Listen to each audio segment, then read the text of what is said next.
mask needed on Paul's behalf, or Silas's for that matter. They were themselves. They were in a very interesting part of their missionary journeys where they would go from one town to the next, often being persecuted.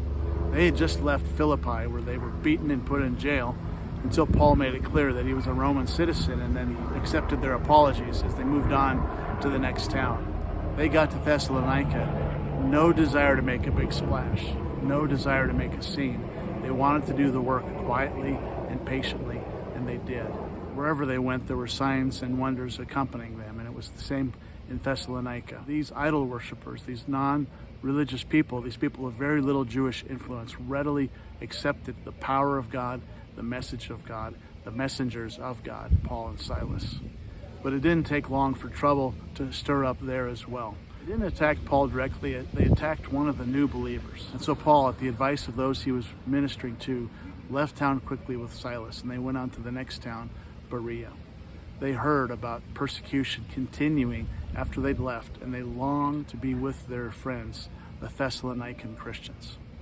They think that Paul wrote this letter a few towns down, from Berea to Athens and eventually to Corinth. 2 letters in rather quick succession with some powerful themes: how to deal with persecution and how to prepare for the end of the world. These 2 letters, 1st and 2nd Thessalonians, are considered to be Paul's eschatological letters, the letters where Paul mentions the end times more than any other. But for now, he was bearing his heart.